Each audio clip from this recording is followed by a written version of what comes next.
Um, Evam pravartitam chakram nanu vartayatiha yaha na anu vartayatiha yaha. Thus, this chakra has been caused to turn. The chakra here that's referred to, the wheel that's referred to, that's being caused to turn, is the wheel of God creating the world, along with, you're good, let's just try.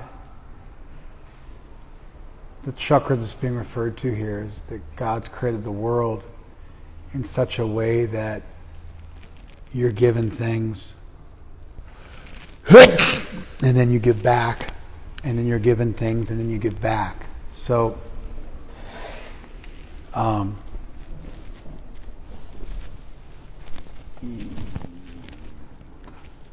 Akshar, or God, created the Vedas, or Brahman in this case, and then in Brahman you're recommended action to be performed, and one of those types of action is yajna, where you ritually offer things back to Krishna, and then from that yajna is rain comes, and from that rain grains come, and from grains human beings are able to live and flourish.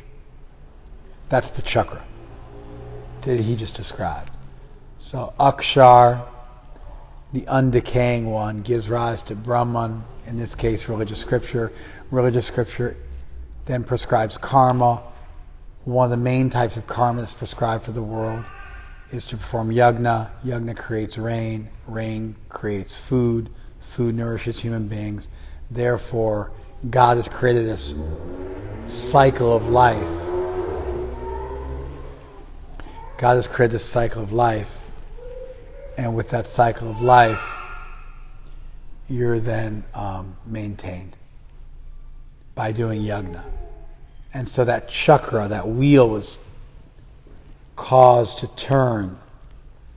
And if na anuvartayati, if you don't iha yaha, if you don't in this world continue to turn it, so it was given to you turning, you were passed on something that was alive, this idea that you would were being given things and then you give back, and then that means that things will keep being given to you. Let me just say that again. The crying babies are starting to get to me. It's not you, it's another one. Let's just keep it together.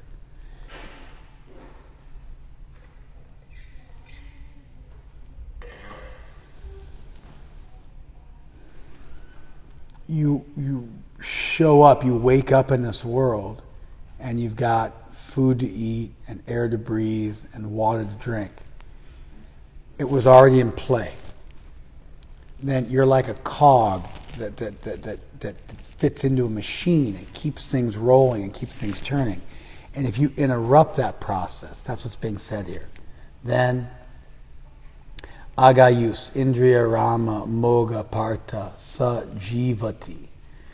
That person, they live in vain. They live a life of sins. Someone who just lives life trying to enjoy their senses but not giving back. That person wastes their life, lives a life filled with sins, and lives in vain if you just live indriya arama, if you just live trying to enjoy your senses.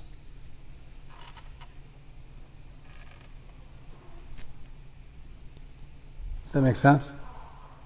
So you wake up in this world, and there's this chakra that's already turning. Not the cycle of samsara, not Krishna's chakra, like the Sudarshan chakra, but there's a chakra, a wheel.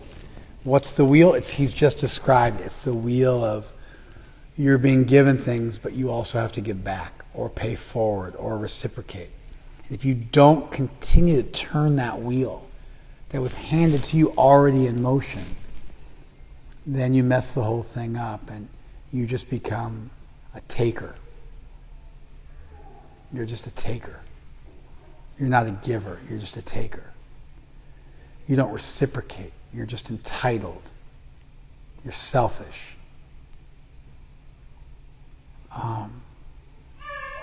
And that your life is a waste. And I mean, certainly,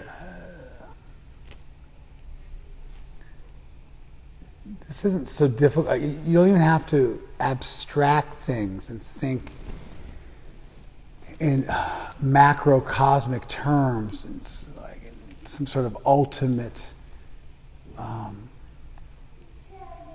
reality, some kind of higher, broader picture beyond one lifetime, through multiple lifetimes. You don't really have to think in those terms. Just think about your own life and think about entitled people that you meet, and think about how, how you feel about such people. When you meet people who don't give back and they just take and they're just looking to exploit you and others around you, how do you feel about them?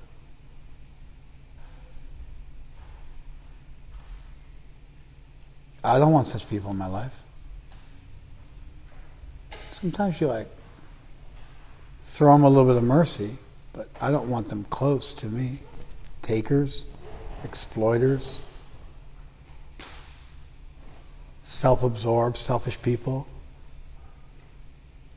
Who wants those people in their life?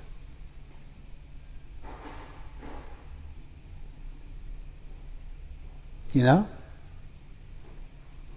can lead by position. Sometimes people pay you some respect because of your position, but they generally end up doing the minimum required by law or by the hierarchy, by whatever the government regulations are. You have some position, like in the military or in a corporation or whatever the case may be. But then you have people who lead through morality and through love, and they participate and they give back to you and they invest in you and they care about you.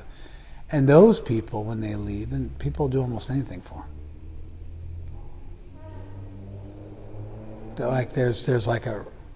So whether we're looking at people that we're going to allow into our space and do things for, those people, if they're just takers, you don't even want those people around. You want them, maybe you want them outside the gate, like kind of Vedic grihastas. They have the inner house is where the women live, and then surrounding the inner house is the outer house. It surrounds the inner house. That's where the men live. And then outside of that is the gardens, and then outside of that is where the animals live. So you'll have animals, you'll have dogs or whatever, animals, but you have the inner house, you have the outer house, then you have the grounds.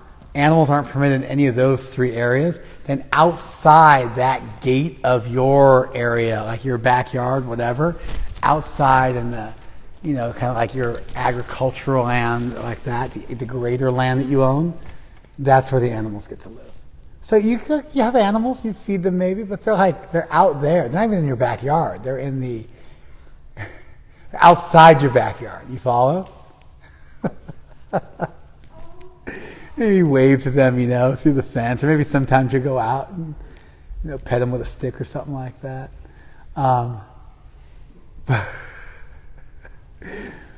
But very different to this idea of we sleep with animals in our bed or something like that. Cuddle with animals, get all sorts of microbes in your body that work in the intestinal tract of animals, but travel through their saliva to you, and because they're licking you, and you end up with a bunch of digestive problems because you got some stuff in your digestive tract that shouldn't be there.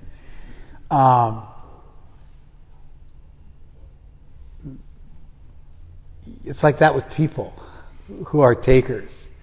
They can be in your universe, in your, in your town. You just don't want them on your block. You want them kind of like at arm's length at all times. But then even when you look at just not just like the people you're thinking about bringing in, but even like the leaders you follow.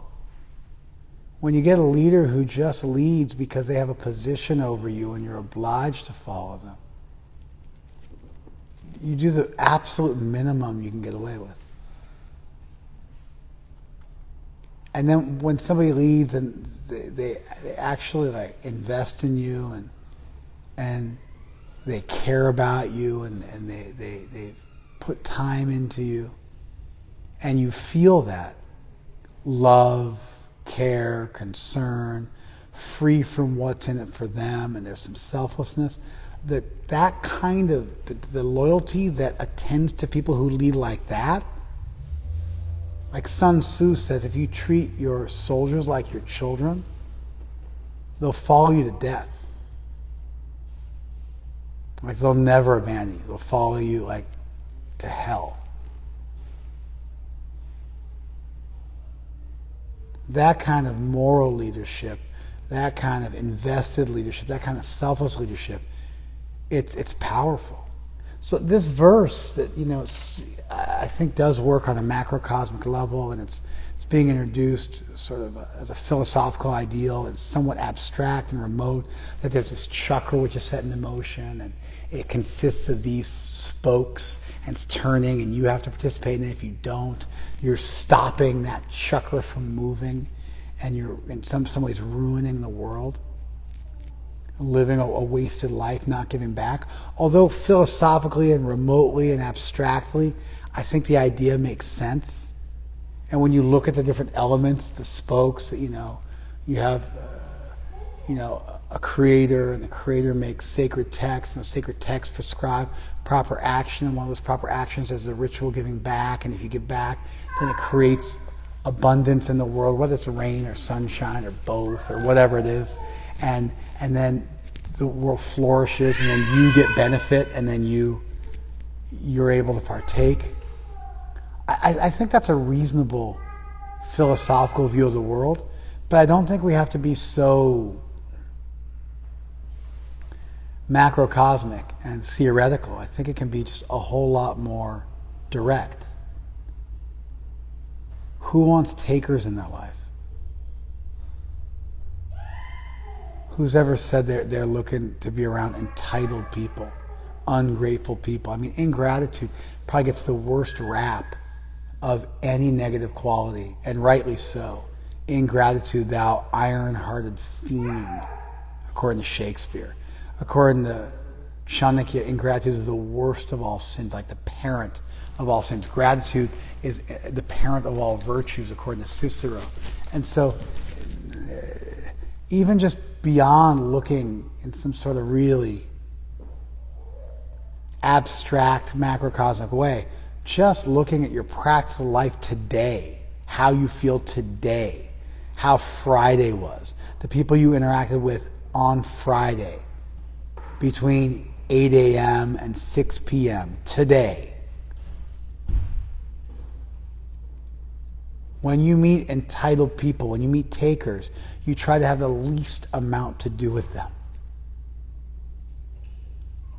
When you have to follow ungrateful people who just lead because it's their position, not because they've paid into you or invested in you, you do the absolute minimum for them possible. In contrast, when you meet people who want to give back, you want to give to them, you're inspired, you want to be around them. And when you have leaders who have invested in you and given to you, you'll fall into the gates of hell gladly. It's the right way to live.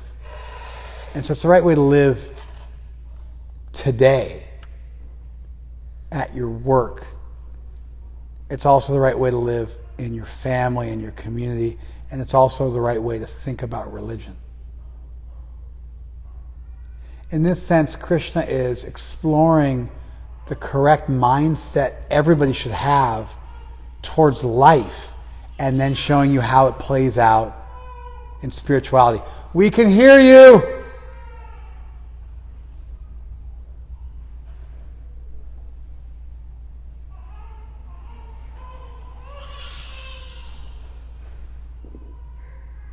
okay. Did you guys follow that? He's applying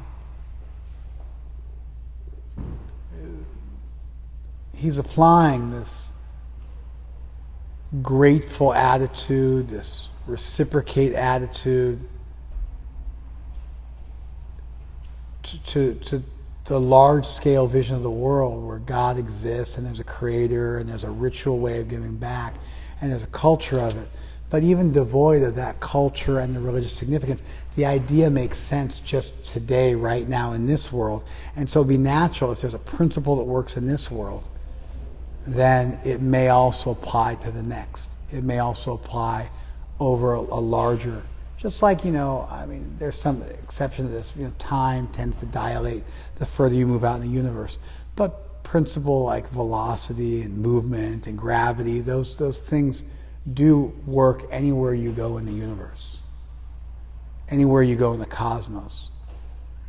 The basic principles of classical and quantum mechanics are at work. And so the things we find in this world, we also find that they exist beyond this world, whether beyond this world means into space or into time or throughout space and time or throughout history or in a wide variety of contexts, including spiritual ones. Did you guys follow that? Comments?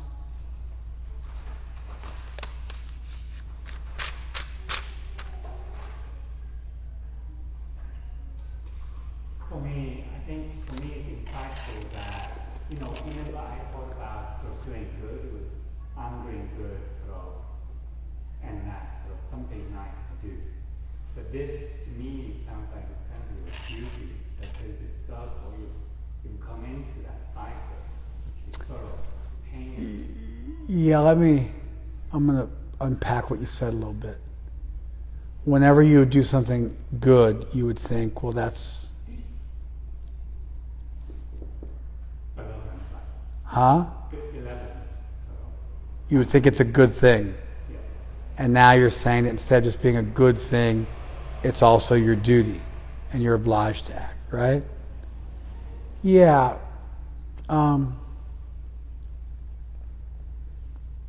Sometimes you meet people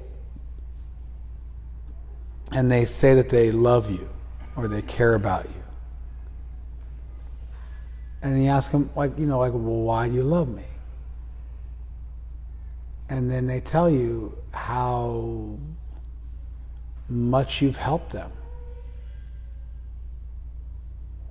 Or how, good they make you feel.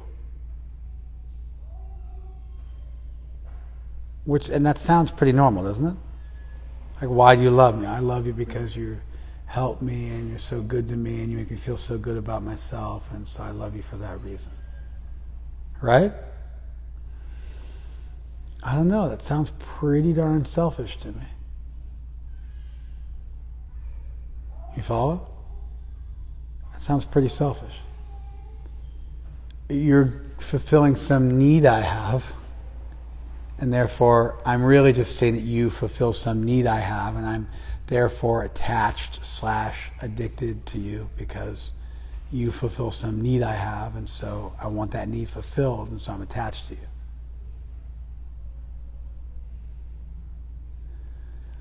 In many cultures and for many philosophers, love, that doesn't qualify as love. Maybe that qualifies as attachment or addiction or infatuation, but it doesn't qualify as love. The very nature of love is that love is selfless. And you love somebody because you want to see them thrive, because you see good in them, because you see value in them, independent of what they add to your life. And love is reserved for that way of feeling about somebody. Sometimes, I can't remember, I think it's attributed to Augustine, but love is wanting the other to be. I think St. Augustine is attributed to him. Love is a desire for the other to be, for the other to grow. And so there's a selflessness to it. This, of course, is why you can love like a child, even though they do nothing for you. Or if you serve somebody or take care of somebody, you can develop a feeling for them which is independent of them necessarily reciprocating with you. Krishna criticizes this reciprocal love as being a business relationship. Prahlad Maharaj also does as well, and says if you're looking for something from the other party, then it's not love, it's just business.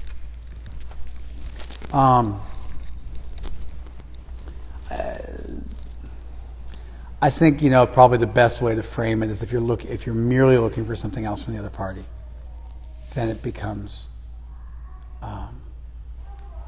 exploitative and self-centered and selfish and narcissistic and exploitative, all that kind of stuff. Sometimes mutually exploitative.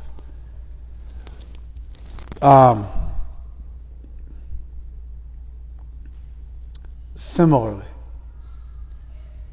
there's this I should do this, and it's like my munificence, and it's my goodness, and because I'm a good person, and so I get some kind of juice out of doing it.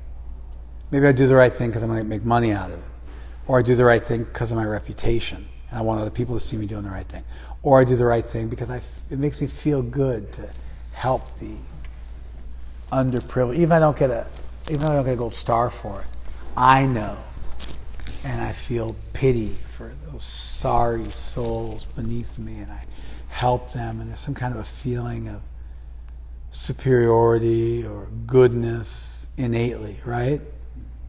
So you can see where all that kind of becomes this real selfish thing, right? And so I think superior to that is a sense of duty, which you said. I should do it, right?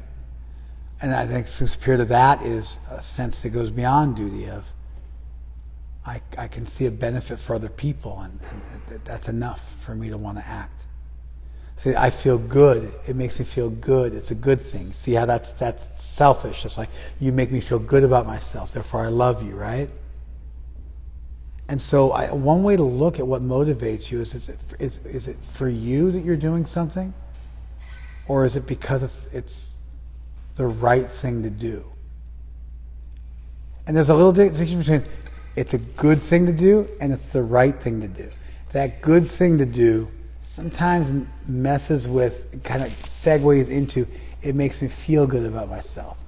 It's the right thing to do, in some ways transcends that, and it becomes the right thing to do, whether I enjoy it or not, whether it's easy or not, it's the right thing to do, and I live my life by a set of virtues, by a set of principles. And that's the beginning of selflessness. And then it can move from there into, I want to help other people independent of what's in it for me. Just because that's it, like, period. I want to help other people, period. Not because it makes me feel good about myself. Just because they deserve to be helped. Because they have value. Because I can. And so you're making a move from good to duty. And so I'm just noticing that in that little shift, what I saw happening was you made a move from it makes me feel good to independent of how it makes me feel, it's the right thing to do. And that's a continuum from selfishness to selflessness, from self-interest to a greater interest, something bigger than yourself, and from, attachment to love. Does that make sense? More thoughts on this? Yeah. I like the point you made about how gratitude closes the cycle, because it causes you to take action and give back and continue the chakra. And then Sociopaths don't feel gratitude. They don't empathize with other people. but it also means they can't feel gratitude. And so gratitude is this really powerful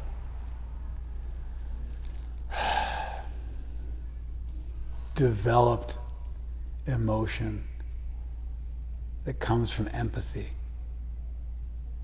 because you can see what somebody did for you and you can think about what went into that, because you can put yourself in their shoes and appreciate what they did for you. You follow? And it's the opposite of entitlement. And you start to see the good and the humanity and the choice and the love that went into what was given to you. And then you want to reciprocate with that and give it to somebody else.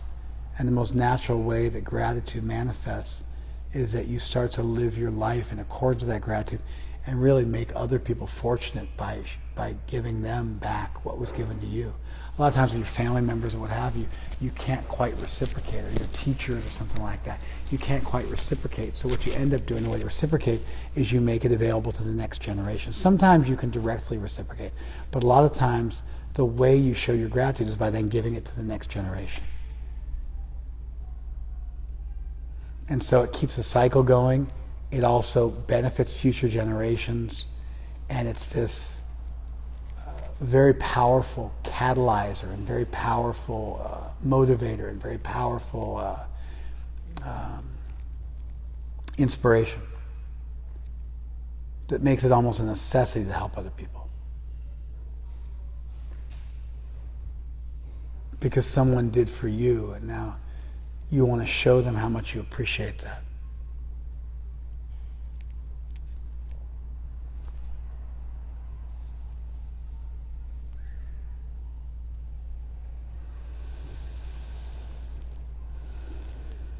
More? I was going to say, because you close the loop, then gratitude begets more gratitude because you get more things to be grateful for. Yeah, right? The circle continues. So you continue to benefit and learn and grow and appreciate, and then you do more yajna and you do more, right? That's a nice point too. You were going to say something, Mace? Yeah, hearing you talk about, reciprocity and it being a pure aversion, because you can have many types of reciprocity, right? It could be self-indulgent, exploitative, manipulative, but there's a purity to it in this one. And it made me think of, not too long ago, Krishna gave a bit of spiritual theory, I guess, you're not the body, you're a soul. So it feels like he's starting to go deeper, like this is what that looks like. Excellent. That's an excellent point. Yeah, so there's different reasons to reciprocate, there's different reasons to give back, there's different reasons to engage with people. Some of them can be quite selfish. We're getting into something which is more just because it should be done. And that starts to get more selfless and really deontological, a duty-based ethic as opposed to a results-based ethic. And that seems together quite beautifully with the idea that you're not the body, and therefore you should act in a detached way. And this is a evolute of that core idea. You should act in a detached way, knowing that you're not the body. You should attach yourself to duty, not worry so much about your body. And this is an evolution of that idea, a fleshing out of that idea, a further deliberation on that idea, a deepening of that idea, a development of that idea, right? Excellent point. Really good. Now Krishna's going to throw a spanner in the works. Yas tu atma rati eva syat atma tripti chamanava. But one who is satisfied in the self, who's attached to the self, Atmani eva cha santushtaha, who's content in the self, satisfied in the self, attached to the self, rejoices in the self. Tasya karyam na vidyate. For him there's nothing to be done. Karya means to be done. Na vidyate. You cannot find anything to be done for that person.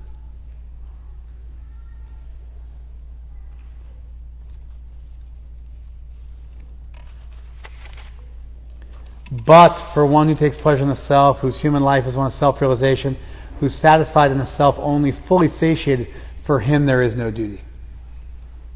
How does that attach to the last verse?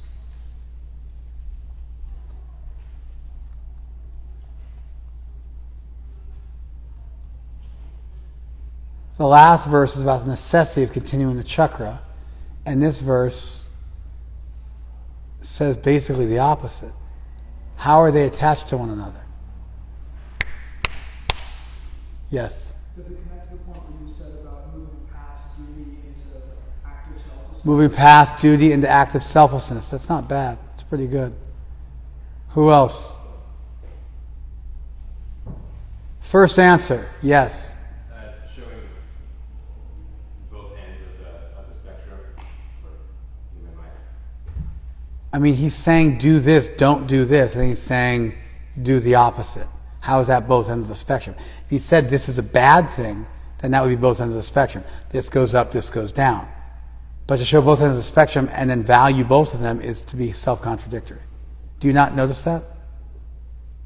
I mean, it's so obviously a direct contradiction. So go, yeah, it just, it shows you two different things. Like, are you kidding me? Like 2 plus 2 equals 4. 2 plus 2 does not equal 4. Yeah, it just shows different possibilities. Like different ends of the spectrum. Do you see the foolishness of that statement? There appears to be a direct contradiction here. Krishna's saying, do your duty. If you don't, you live a life in vain. And he's saying, but actually, you don't have to do your duty.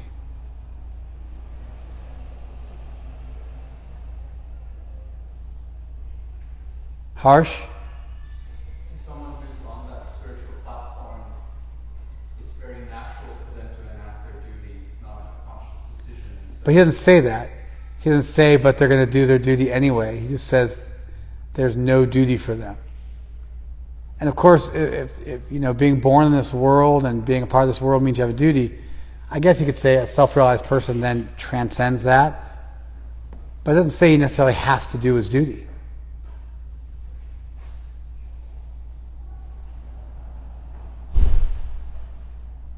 Yeah.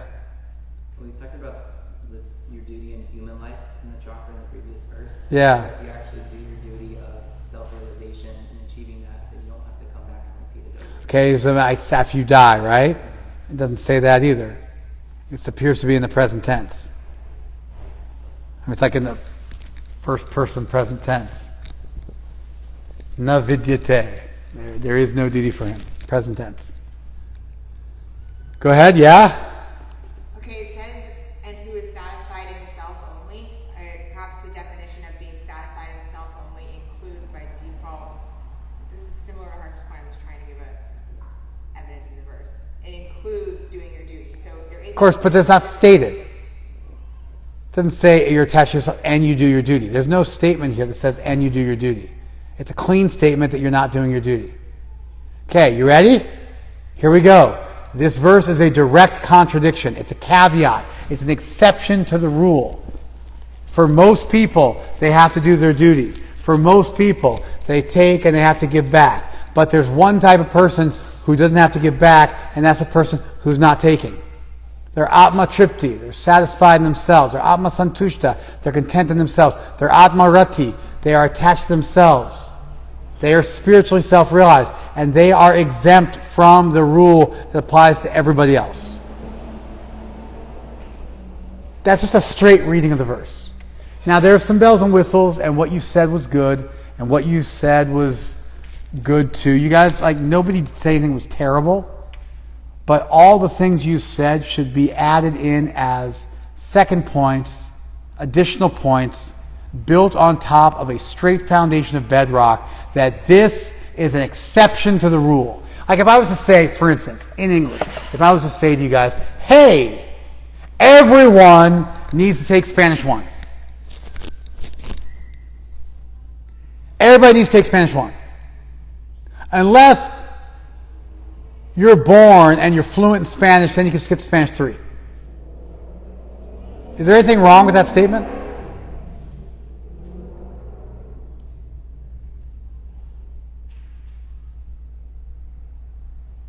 Everybody has to do, the Ashtanga Series 1. Unless you're already proficient in it, in which case you're exempt, you can go straight to Series 2. Everybody has to do workout 1, unless you can do 100 push-ups right now. If you do 100 push-ups right now, you go to workout 2.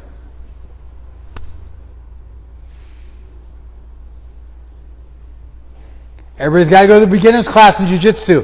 And unless you're a purple belt or above, they can go to the advanced class.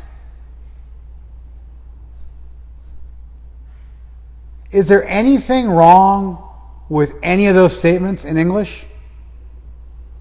And what do all of them indicate? An exception to what is standardly a rule. Do you see how nobody just embraced that? Drew? You see how nobody embraced that? Say none of you guys embraced that? You try to fit a square peg into a round hole. You try to twist the verse. But why? Why not acknowledge that there's an exception to the rule?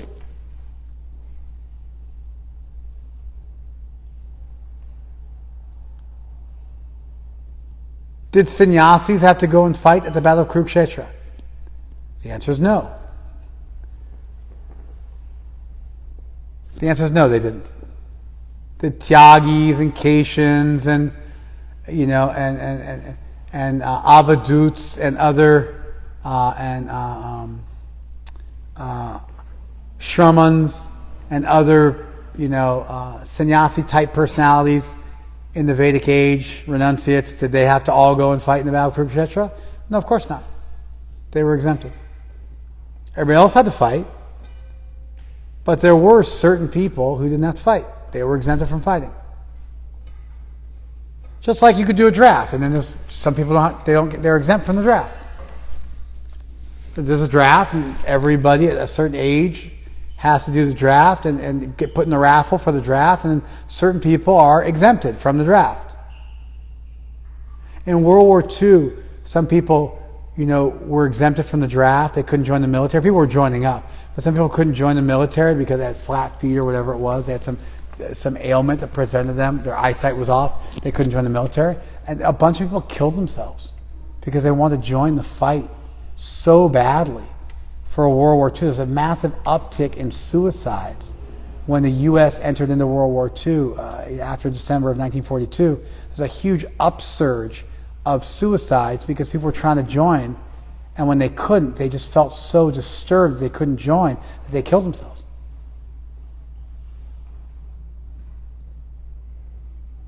There's so much of a desire to participate with the Allied powers and fight against the axis of evil.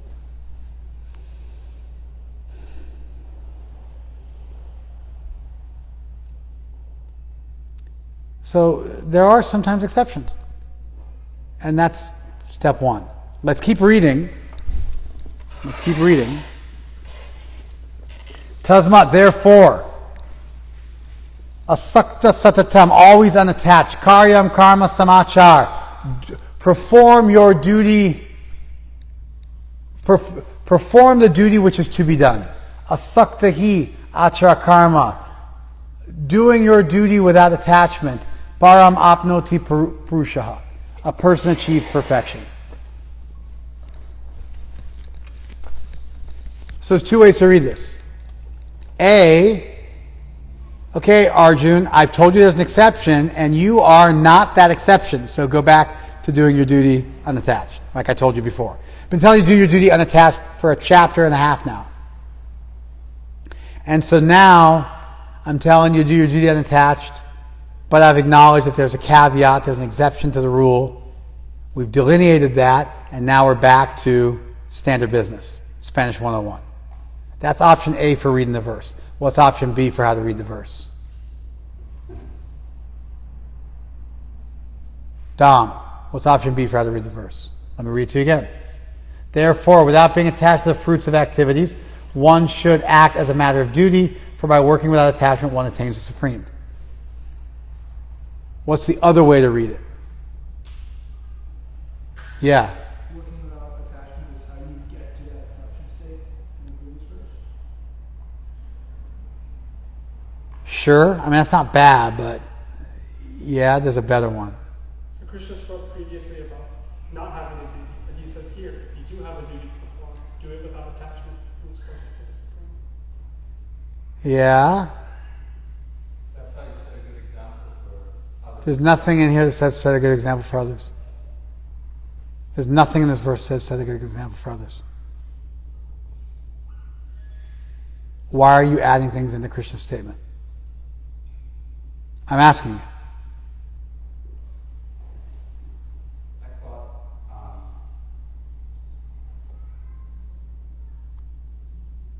thought that's where, because a self-realized person is. But it's not stated in the verse, and this verse is conclusive. Therefore, do this. He makes a clear statement, and he says what the fruit is. It doesn't say you'll set a good example for others. It says that you'll attain the Supreme.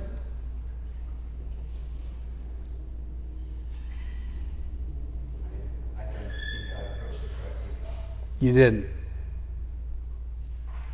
Option A. There's an exception to the rule, and this exception comes up. Almost the whole 6th chapter of the Gita is dedicated to this exception. Did you follow that, Dom?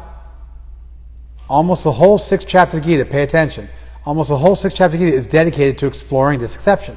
So to say there's no exception and to just dismiss this ignores the fact that this verse foreshadows a massive exploration in the 6th chapter of the Gita.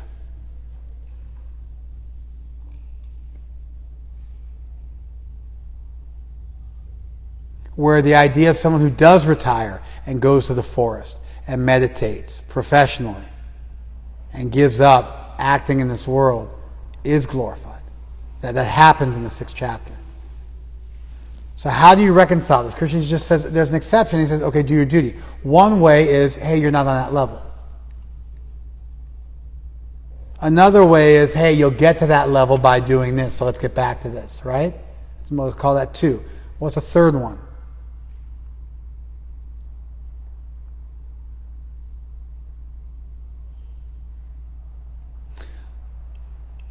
A third one is, and this is an addendum to what you said, but it completes it. Previously, you had to do your duty to give back. Now you're doing your duty to attain the Supreme, and there's an evolution in the reason why you might do your duty. The first one was to give back because you want to enjoy the world. And you're doing your duty because you want to enjoy, but you're at least pious about it. And that's sakama karma yoga. That's karma yoga with a desire to enjoy the world. But now it's being recommended here as a nishkam karma yoga, a karma yoga which is devoid of a desire to enjoy the world. Krishna initially presented this idea of doing your duty without any desire to get any particular result. But this entire chapter has been exploring yajna, and yajna is pretty much the idea that I want to enjoy. I have material desires, but I want to be pious about it. I want to do it right. Like I want to get married. I want to have a wife. I want to have sex. I want to have children. I want to enjoy the finer things of life. But I want to do it piously, and so I'm going to restrict myself and be celibate until such time as I get married, at which point I can enjoy some sex life. At which point I can have a family. You follow? I want to enjoy, but I'm going to do it in a pious way. I don't have a desire to enjoy impiously. You follow? Now, what happens when you get somebody who doesn't want to enjoy this material world? When people get old and they get impotent and they get decrepit and they go through andropause or menopause, do such people just automatically divorce because there's no more reason for marriage, because there's no more reason for sex? No, they find other reasons to be married. You follow? There's some other reasons. They're a little more platonic. They're a little more romantic, a little less sexual. But they find other reasons. Companionship and fidelity and maybe like some sort of more avant-garde romance, some kind of more evolved romance. So first you were doing your duty to enjoy. And now Krishna's going back to his main thing. Hey, why don't you do your duty to achieve self-realization? Did you follow this? Do you see how much tighter that is than what you said? You see how that's a massive gaping hole in what you said? But when you add that extra element that you compare and contrast the preceding do your duty to enjoy to do your duty to attain the supreme. You see the difference? See how that fits? See how it makes these verses where Krishna seems like we're on a roller coaster. Do your duty. If you don't, you're just living a life in vain. Pay back into the system. Give back. Pay your taxes. Pay it forward. Actually, if you're self-realized, you don't have to do anything. You just lay around all day and do nothing. Okay, go do your duty, but do it for a lofty goal, for self-realization, not to enjoy, not to pay into the system, but to achieve self-realization. Because that same doing of your duty can also help you achieve self-realization, as opposed to just helping you pay back for the material enjoyment that you've been squeezing out of the world. Do you guys see it? It's clean, isn't it? It's a little touchy. You got to have your book open in front of you. You got to be looking at it. You got to be thinking about it. To be able to follow this train of thought requires you to pay attention. But if you do, it flows. There's a flow to it. Do you feel the flow? Let's see where Krishna goes next.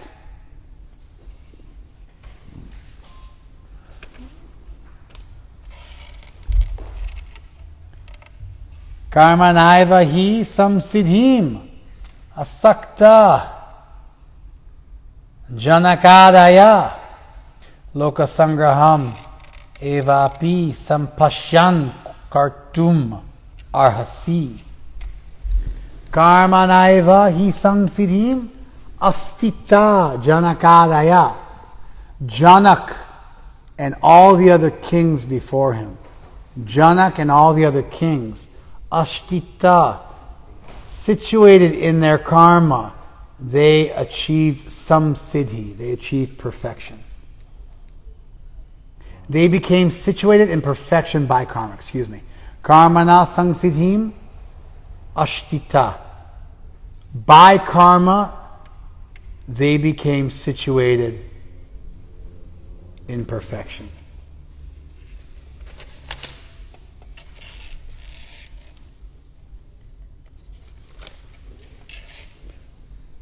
Do you guys follow that? What's the benefit of that?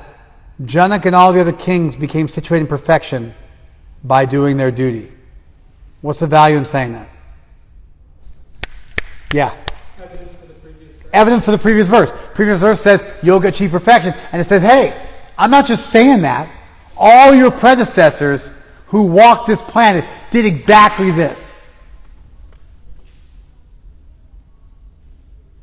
They went to class 3 times a week or 4 times a week and got their black belts. See who's here. Somebody just walked in.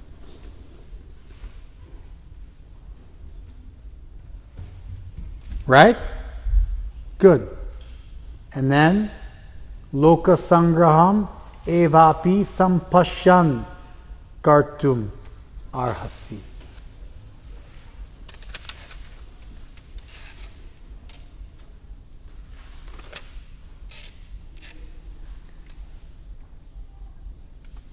Seeing to the maintenance of the world, you should also act. You should also do your duty. Seeing to, considering, thinking of, sampashya means seeing. So seeing to what? Loka sangraha, to the maintenance of the world. Literally, sangraha means to hold the world together. When you maintain something, you keep it going. So to keep the world going, you should do your duty. What just happened there? Janak and all these other kings, that's my evidence that you should do it. Now seeing to the maintenance of the world, seeing to how you can hold the world together, you should do your duty. What just happened there? Yeah. Gave like kind of a more self-oriented. More self-oriented? More Oriented? self-serving. Self-serving? Reason to Wrong. do it, and then Opposite. Oh, say it again. first he did self-serving, then Dude, you're killing me, bro. I asked you what this one was, and then you like say something which is the exact opposite. Say it again. yeah, he in this verse he's giving a more selfless. Boom. Perfect. I thought, are you actually a blockhead? Like I was like totally disturbed, thinking, oh my God, Ross is a blockhead. How could he be so stupid as to think that? And then I caught you at the end that you were just being super abstruse and like long-winded with your explanation. You see what just happened? What just happened? Bailey, what just happened? You just gave the selfless example. There you go. He gave a reason, a selfless reason for doing your duty. So first it was a selfish reason for doing your duty, but it was a little more duty-based. And so it was a move from just wanton selflessness to a little bit more of a sense of duty. So it was a little selfless, right? Then he pointed out an exception to the rule. Great. Those are the people who just, grew up speaking Spanish. Okay, fine. Not me. Then he went back to, hey, for self-realization, you should do your duty. Then said, hey, Janak and all these other kings did that. And then he drops in a truly selfless reason for the benefit of others, you should do your duty. For the benefit of others, you should do your duty. Hiten, what do you think right now? Yeah, it tied it all. Wrong. You should be thinking, darn, Tukram's a really good teacher because he threw that in there in the introduction before we even start studying today's thing, and it fits together like a hand and a glove. And everything we talked about in the beginning, which seemed to some extent to be a tangent, was actually directly germane to where we were going to head in class. That's what you should be thinking. You get it yet? Wake up, man. Smell the chai. Yeah. A question about the verse. Is it common for Krishna to do two things in one verse? Of course. Where he's giving evidence in Absolutely. The definition of clever is that you can do more than one thing at once. So Krishna's the most clever. And he's able to do many things at once. Yes. That's like, we appreciate that about Krishna. Brilliant philosophers can do that. Krishna's able to do that. 100%. I mean, this is really nuanced. Just think about what just happened in 3 verses. You follow? 4 verses. It's 4 verses. Think about what just happened in 4 verses. Pay back into the system because you're enjoying. And if you don't, you're a jerk. All right, still self-centered, but it's a little more. There's a little bit of duty in there. Actually, you can be out of the whole system if you're just self-satisfied. Whoa! Never thought of that. That's probably going to come up again. Okay, back to the basics here, Chief. You got to do your duty, so achieve self-realization. Oh, I can achieve self-realization from doing my duty. Not just get my material enjoyment. Wow, that's a whole other reason to do my duty. It's still selfish. Yeah, your predecessors did that. Actually, for the benefit of other people, you should do your duty. Whoa! It's a whole other reason to do my duty. And that other reason to do my duty could now go back to those people who are atmarati and self-satisfied and who don't have any duty. That would be a reason for them to do their duty, to set an example for other people. Holy cow. Krishna could have just stated an exception to the rule and then synergistically put that exception to the rule back into play by giving a selfless reason to hold the world together of why you should do your duty, which has nothing to do with you and what you need to do, but is about some greater cause above and beyond any need you might have for yourself. Did you guys see that? Are you seeing this? Because I'm seeing this, and I know this, and even as I'm seeing it again for the 100th time, I'm stunned by the profundity of these verses. So all of you should be completely stunned, because I'm still stunned, having known this for decades. And having read this for decades, and having understood this, as I'm looking at it, I'm just like, wow, this is such a complete philosophical treatise. It's so nuanced, it's so clean, it's so tight, it's so elegant. Do you see it? Wow. How are they holding the world together? What do you mean they're holding the world together? What does that mean? You're maintaining the world. Whatever action a great man performs, common men follow.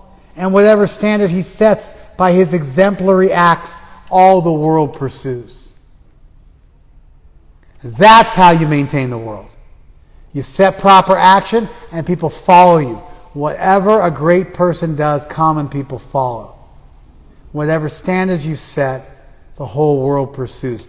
That's how you maintain the world, by acting, and it's selfless, and it's for the benefit of others, and it has nothing to do with yourself.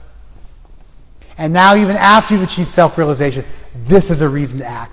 And you can join all these verses together, and you can still separate them. And they work both ways. Do you see it? Like sometimes poets use double meanings, like a double entendre. They do a double meaning of a word. And if they do it right, the poetry works perfectly well with both meanings. It's not that one meaning fits like a glove and the other meaning is a crude accoutrement. It's not like that.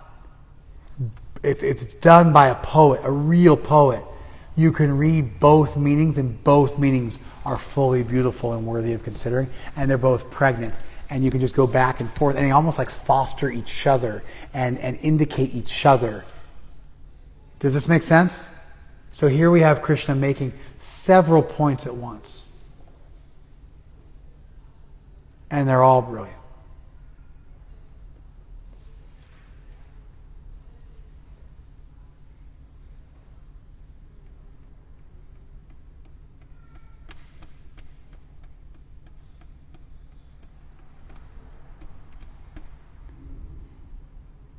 You guys following it?